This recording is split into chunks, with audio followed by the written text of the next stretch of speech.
The rain beat against the window of the loft, a steady rhythm against the glass. Ethan Cross watched it trace paths through the grime, his thoughts 1,000 miles away in a city that no longer felt like home. Across the room, Leo slept, his breathing deep and even, one arm thrown possessively across Ethan's waist even in sleep. 3 years.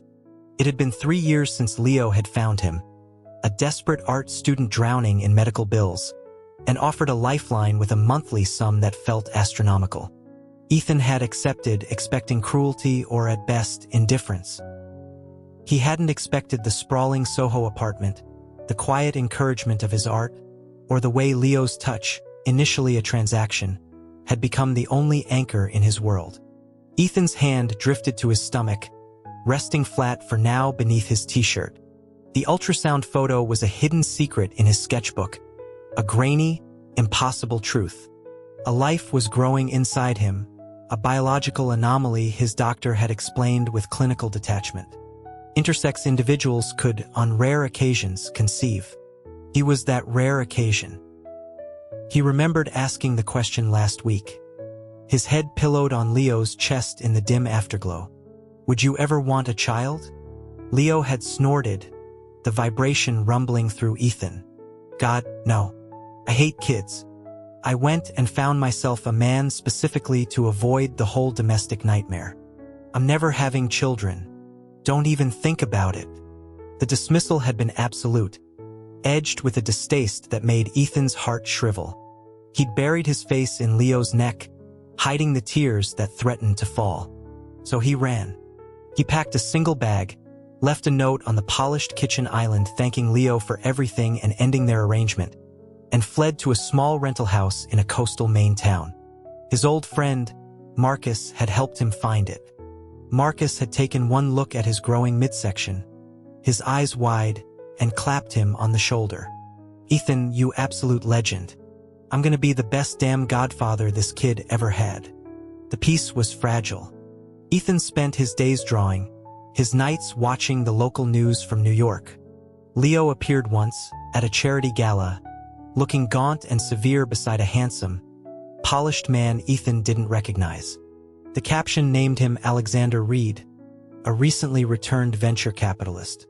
They looked perfect together, a matched set of old money and elegance. Ethan's heart, that traitorous organ, twisted. Of course, he'd always been a temporary stand-in for something, someone better. He was at the local market, examining avocados, when a familiar voice, ragged with exhaustion, cut through the humid air. "Ethan." He turned and the world tilted. Leo stood there, his designer coat speckled with rain, his eyes burning with a fury Ethan had never seen.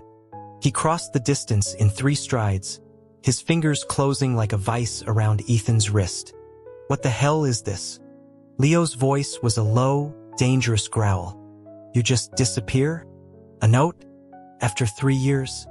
Ethan's mouth was dry. The note explained it. There was no contract. "You said I could leave whenever I wanted." Leo let out a sharp, humorless laugh. "You think this was just a business deal? What kind of patron buys his artist a fucking studio, remembers his grandmother's birthday, and holds him every night? You walked away and wished me happiness. Did you mean that?" "Of course I did," Ethan whispered, the lie ash on his tongue. His gaze flickered to Marcus, who was frozen by the dairy case. An idea, desperate and cruel, formed. "I've moved on. This is Marcus. My boyfriend." The effect was instantaneous. The fury in Leo's eyes condensed into something icy and shattered. "Your boyfriend." He released Ethan's wrist as if burned. "You got what you needed from me, and now you're pursuing true love. In this backwater." He looked from Ethan to Marcus with utter contempt. "Fine. You're a fool, Ethan." He turned and walked away, his shoulders rigid. Back at the rental, Marcus exhaled loudly. "Holy hell, man. I thought he was gonna knock me into next Tuesday. You sure about this?" Ethan wasn't sure about anything. That evening, a knock came at the door. Leo stood on the porch, the storm from earlier now just a drizzle in the air. "Your boyfriend," leaves you alone in a place like this?" Leo's voice was calmer now, threaded with a new, probing curiosity. He held up his phone, showing a video Marcus had stupidly posted earlier of himself flirting at a bar in the next town over. His idea of being busy? Ethan's cheeks flamed. The lie was transparent. Leo's demeanor shifted. The anger bled out, replaced by a stark confusion. "Ethan," he said, his voice softening. "Talk to me. Are you in trouble? Is someone threatening you? Just come home. We can forget this ever happened. I'll make you understand the difference between a patron and a boyfriend." He said the last word carefully, as if testing its weight. "A boyfriend?" The words felt foreign. "Yes," Leo said, running a hand through his disheveled hair. "I thought it was obvious. I thought we were together. Was I that unclear? I don't go around jeopardizing business deals for a casual fling. I don't lose my mind when someone looks at you the wrong way. I don't sleep holding someone I just pay." The world seemed to shimmer. "But Alexander Reed?" Leo's brow furrowed. "Alex? What about him? He's an old friend from boarding school. That's it. The video. Someone said he was your what could have been, coming back. That video was idiocy, posted by an idiot who I made delete it 2 minutes later. I have no what could have been. You're my what is. My only. Who have you been talking to?" His frustration was palpable, but underneath it was a raw, wounded honesty Ethan had never allowed himself to see. The hope that surged was terrifying. But it wasn't enough. Leo loved him, maybe, but would he love this? This abnormality? This child he'd sworn he never wanted? "It doesn't matter," Ethan said, stepping back. "I'm not coming back. Thank you for everything, Leo. Really. But this is over." He closed the door, leaning against it as he heard Leo's frustrated sigh and, eventually, his retreating footsteps. Days passed. A new neighbor moved in next door. Ethan tried to focus on his drawings, on the subtle, miraculous kicks beginning deep within him. One afternoon, returning from a checkup, a man stepped out from behind a pickup truck, reeking of liquor. He'd seen Ethan around, he slurred. Knew his type. Wanted to get to know him better. Fear, cold and slick, shot through Ethan. He tried to sidestep the man, but a meaty hand grabbed his arm. He twisted away, his ankle turning on the gravel as he stumbled. The man was on him in an instant, pinning him against the rough wood siding of a shed, his breath foul. Ethan curled instinctively, his arms wrapping around his stomach, a silent plea for the tiny life inside him. A snarl cut through the air. The weight vanished. Ethan opened his eyes to see Leo, his face a mask of cold violence, standing over the now whimpering man, his foot planted firmly on the man's chest. Leo didn't even look at Ethan, just pulled out his phone. His voice clipped as he called the police. Only when the man was dragged away did Leo turn. He gathered Ethan into his arms, his hands trembling slightly as they smoothed down his back. "Ethan. God, I've got you. It's okay." He didn't let go, walking Ethan back to his house, his grip firm. To Ethan's shock, he produced a key and opened the door to the neighboring rental. "You've had a neighbor," Leo said quietly, pulling him inside. The kiss that followed was not gentle. It was desperate, angry, and terrified all at once. "What if I hadn't been here?" Leo breathed against his lips. "Ethan, you're coming home. Tonight." Ethan shook his head, pushing weakly at his chest. "I can't." In the struggle, his canvas tote bag tipped over. The contents spilled across the scuffed floorboards. Pencils, a wallet, and the pale blue folder from the obstetrician's office. The ultrasound image slid out, face up. Ethan froze. Leo's eyes dropped to the image, then to the printed report beside it. The silence in the room became a physical thing, thick and choking. Leo slowly bent, picked up the paper, his eyes scanning the clinical text. His face was unreadable. "Ethan," he said, the word barely audible. He looked from the paper to Ethan's stomach. his gaze wide with dawning, staggering comprehension. "You're pregnant? This is possible?" Tears blurred Ethan's vision. He wrapped his arms around himself.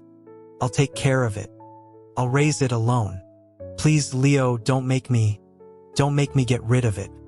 He turned and fled, locking his own door behind him, sliding down to the floor as sobs racked his body. The pounding started minutes later. Not a knock, but a relentless, driving hammer of a fist against the wood. "Ethan, open this door. Now." Knowing he wouldn't stop, Ethan unlocked it. Leo stood on the threshold, his eyes red-rimmed, his chest heaving.